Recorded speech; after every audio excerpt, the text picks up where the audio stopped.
E hoje é quinta-feira, é dia dos comentários do empresário Roberto Cavalcante. Ele já está aqui nos estúdios para os seus comentários.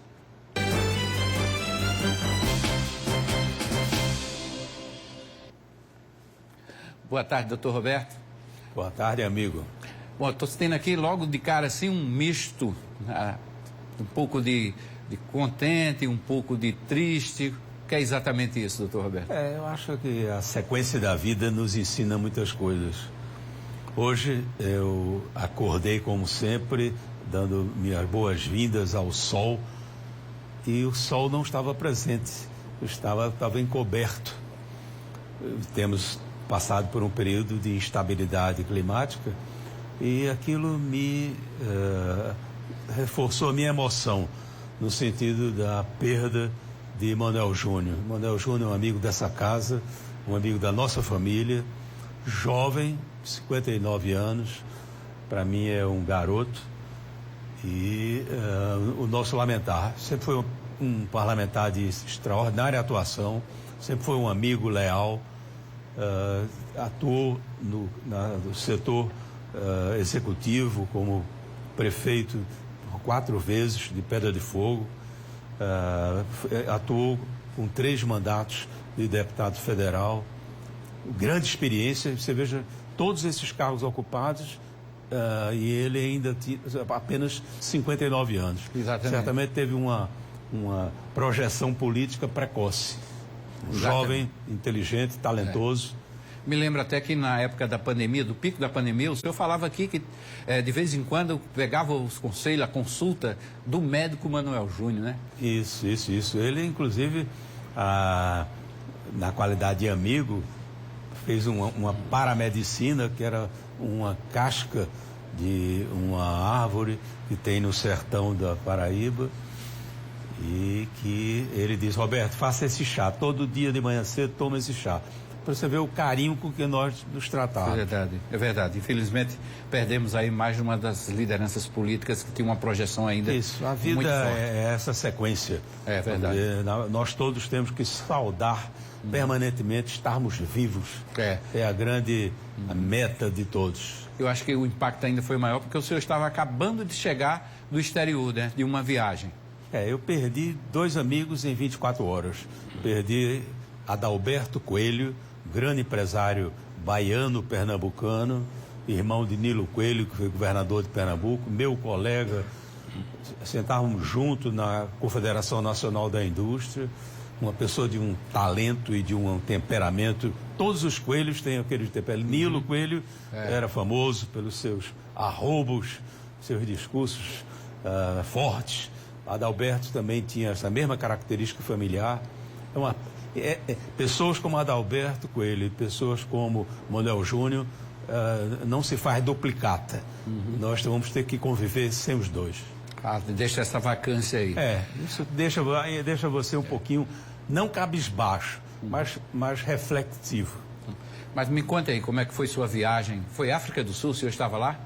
Fui conhecer a África do Sul, sempre ouvi falar em África do Sul, já conhecia uma parte da África do Sul, que era mais ligada a Joanesburgo, mais central, e sempre ouvia falar de que Cape Town, que fica exatamente na pontinha, no extremo ocidental do continente africano, por ser uma cidade portuária, com uma marina no centro da cidade, era uma cidade que sempre me encantou. E surgiu uma oportunidade e lá estive para conhecer uma região que está anexa a Cape Town, faz parte da macro-região de Cape Town.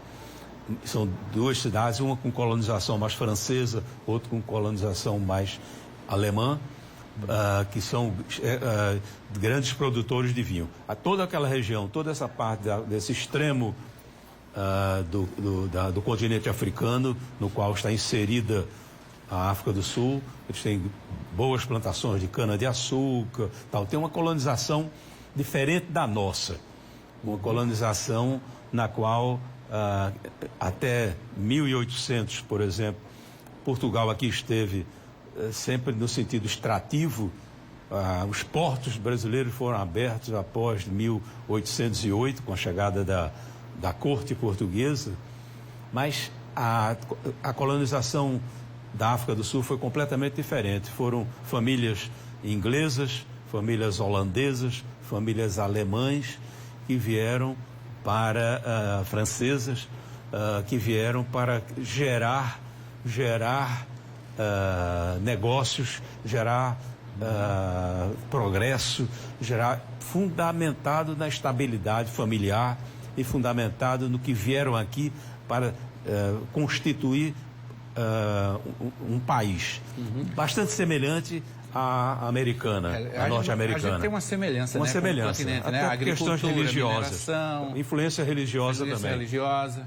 Nós com nossa colonização católica, eles com a colonização mais anglicana e, na verdade, uma colonização que gerou um fruto diferenciado.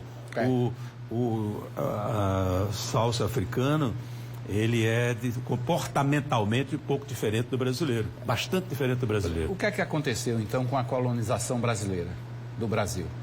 Olha, daria uma entrevista de muitas horas, né? Mas, na verdade, eu sinto de que tudo na vida tem o pró e o contra. Você elogia a colonização inglesa, francesa, holandesa, mas você tem exemplos de colônias holandesas, francesas, inglesas aqui no nosso continente sul-americano, que são as Guianas, não são referência de sucesso. Por outro lado, nós temos também a miscigenação criada no nosso continente, fundamentalmente no Brasil, na qual meus cabelos ondulados são frutos exatamente de algumas invasões nas senzalas, sem dúvida. Casa Grande e na senzala. Não é verdade? Então, esse lado eles não tiveram. Eles geraram implantaram uma colonização diferenciada, mas que trouxe, por um lado, benefícios e malefícios. Como malefício marcante, o apartheid, que é uma palavra que caracteriza o preconceito racial, na qual até muito pouco tempo Nelson Mandela foi o grande herói desta modificação jurídica, que não era nem somente apenas cultural, jurídica. E hoje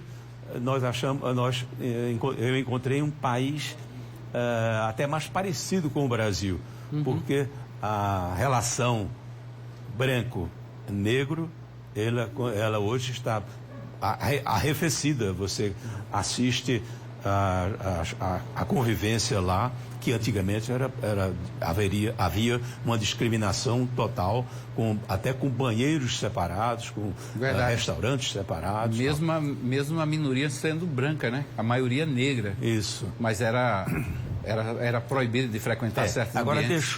deixou a marca da disciplina alemã, inglesa, francesa, holandesa. O comportamento da população é um pouco diferente. Isso. É um pouco alguns diferente. Hábitos bem diferentes. Nós, Brasil, se não abrirmos os olhos, nós vamos nos encaminharmos para ser um país com muitas dificuldades. Agora tem uma coincidência também geográfica, né? Aqui nós temos o extremo oriental das Américas, lá tem o extremo ocidental da África, né? Eu sou um navegante nato. Geneticamente, nossa família toda adora o mar. E estar implantado familiarmente no extremo oriental das Américas é um privilégio. Aqui o sol nasce primeiro. E eu tive a oportunidade de estar no extremo ocidental do continente africano. Então, digamos, talvez a parte continental mais próxima esteja exatamente entre a Ponta dos Seixas e o Cabo da Boa Esperança no território sul-africano. A gente tem a foto aqui desse local do Cabo da Boa Esperança. Aí é a vista cênica do Cabo da Boa Esperança. É a frase que tem em inglês nessa placa, aí em cima, né? Que mostra aí exatamente esse local. Não sei se eu tenho tempo, mas não. Temos ainda um minuto. Temos ainda tempo, então eu vou explicar aí o Cabo da Boa Esperança a época da sua descoberta, que startou, na verdade, a chamada descobrimento do caminho para as Índias, a facilitação, ele, pelos navegantes que lá estavam nesse descobrimento, nesse contornar o Cabo da Boa Esperança, eles nominaram de Cabo das Tormentas. E essa comunicação foi para a corte, e lá, imagina, hoje você aperta no botão na internet e tem tudo. Naquela época, uma caravela retornava para levar ao reino as histórias que estavam acontecendo. Quando o rei Dom Manuel I recebeu a informação de que o nome do cabo tinha sido nominado Cabo das Tormentas, ele ficou consciente de que tinha um erro de marketing. E disse, veja, gente, daquela época, mais de 500 anos, mais de 500 anos, e o rei preocupado com o marketing. Ele disse, não, nós não podemos chamar esse cabo de Cabo das Tormentas. Esse cabo vai ter que ser chamado um nome otimista, com um nome agradável. Então virou Cabo da Boa Esperança. Por que Boa Esperança? Porque é a esperança que os europeus tinham de terem descoberto um caminho marítimo para as Índias. Antigamente o caminho era continental, dentro de uma rota parecida ou similar à de Marcos Polo. Exatamente. Que não era uma rota continental. E o Dom Manuel foi o responsável por colocar o Vasco da Gama na primeira, vamos dizer assim, na primeira classe dos navegantes, né? Dos descobridores. É verdade, é verdade. Na classe A dos descobridores. Você veja, fiquei assim, fascinado com esse resgate histórico, no sentido de que marketing é um assunto decisivo no presente e foi decisivo há 500 anos atrás na escolha desse nome. Vou pedir para colocar aqui aquela foto, a segunda foto, que aí diz aí que é o mais ponto, sudoeste ponto no continente africano. Quer dizer, o ponto mais a sudoeste do continente africano. E aqui à direita você tem South e East, que é sul e este, as coordenadas. Exatamente, altitude e latitude.